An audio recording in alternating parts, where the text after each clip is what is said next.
Here I am in my garden where I'll be for the next 24 hours. You might be wondering why on a day as wet, grey and rainy as today, I am doing this. And you wouldn't be the only one, my neighbors can see me. So there are a few reasons. My university tasked me with a 24-hour micro-adventure as part of an assessment. So like everybody else at first, I thought, how far away, how exotic of a place can I reach in the space of 24 hours? But the more I thought about it, the more I thought it'd be interesting to see that I have an adventure somewhere as simple as my 300 square foot back garden. Considering the weather, I decided to kick off this adventure by converting my shed into a bedroom. Now, if you ask most people what adventure is, thoughts of wild expeditions abroad and extensive planning might come to mind long before sleeping in a shed would, but that doesn't mean this isn't adventurous.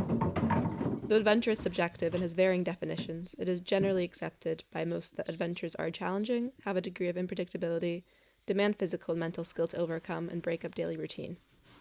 Another aim I had with this micro-adventure is to make it accessible, because adventure should be exactly that, available and possible to all, not reserved for those who are rich, young, and commitment-free.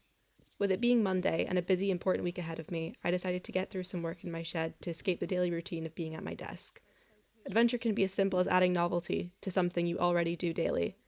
That's the beauty of an adventure in somewhere like your garden. You are still close enough to home comforts to get through your responsibilities. Better Wi-Fi in my shed than I do inside. I had a few activities planned to break up my work, one being to get to know my garden more intentionally. This sparked far more curiosity, excitement, and creativity than I could have imagined. Slowing down and observing the space I passed through daily made it feel so new and full of hidden detail. By choosing to be present in everyday spaces, magic can be found in the seemingly mundane. So this is actually a rhubarb plant, which I never realized. So I'm just chopping some rhubarb to make a rhubarb stew for this evening when I have everybody round.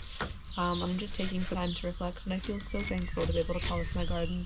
Somebody's clearly put a lot of time, energy, effort, and love into cultivating it into what it is, which you can tell because there's so many different species and they all have such special properties. A lot of them have medicinal values, some are ancient remedies, some are great to be cooked with. But I've never really done any gardening at all, but the little that I've done today has been incredibly therapeutic.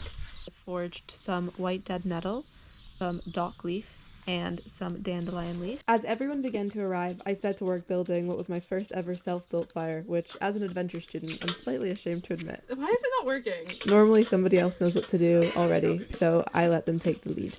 But by facilitating this adventure for myself, I was able to take agency and ownership over the experience, and after a lot of determination, I eventually got the fire going.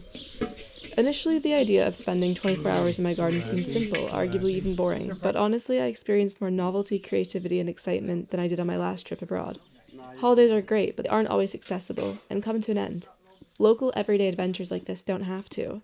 Adventure is good for the soul, and research shows that regular doses of it can boost self-efficacy, mindfulness, and overall well-being, while easing time pressure and stress. So, if you can find adventure on your doorstep, you can find it anywhere, and that's truly invaluable. Currently sauteing some dandelion leaf. Making some rhubarb stew. Flavors of the garden.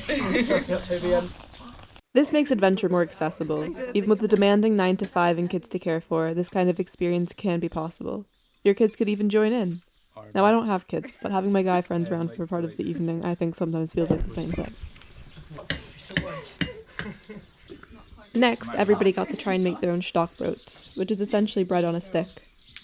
Let's see, will it cook? Many so-called adventures we seek abroad have become overly commercialized, pre-packaged, and sanitized, losing their spontaneity and serendipity that make them truly adventurous in the first place. Real adventure often lies in the unplanned, imperfect, and unexpected. Something this adventure was filled with. I then began to settle in for the evening. Give it away, Abby. MTV, welcome to my crib. It's said adventure should have an element of risk. The fact that Dharma knows where I'm sleeping tonight. Pray for me. Just woken up and I slept like a log. I didn't wake up once. I spent the final few hours of this adventure gardening, trying out this contraption I found in the shed.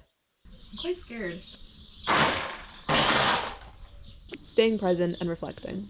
Embarking on an overnight adventure during one of the busiest weeks of the semester isn't something I'd normally do, but it helped me to step outside of my routines and challenge me to experience things in a new way without negatively impacting my energy levels the next day.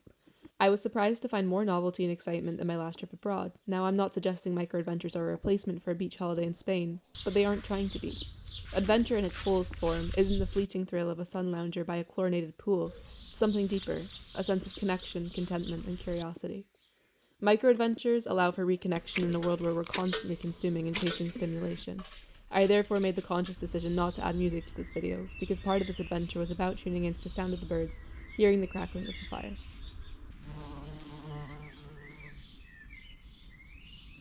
Earth can be one of our greatest teachers and most fulfilling relationships if only we slow down enough to listen to her. Adventure isn't about doing more, it's about seeing more in what we already do. It makes me question whether we can truly find adventure on the other side of the world if we can't even find it in our own back garden. Building this relationship with my own garden made me realize how little I truly knew it. I had a whole list of things planned, but I only got through a fraction of these things as there was so much to take in. Routine engagement in small local adventures like this can help to build deeper relationships with the places we pass through daily. That connection over time creates comfort far beyond what modern conveniences provide. I could have 100 more adventures in my garden, and there would still be more to explore. Ultimately, adventure can be found in the commute to work or making dinner for the kids, because adventure is not an exotic place, person, or activity, it's a state of mind. And that means it can be found in the simplest of places. Perhaps you don't need a small fortune or a big carbon footprint to have an adventure. Slowing down and fully experiencing something, no matter how ordinary, might be one of the most adventurous things a person can do.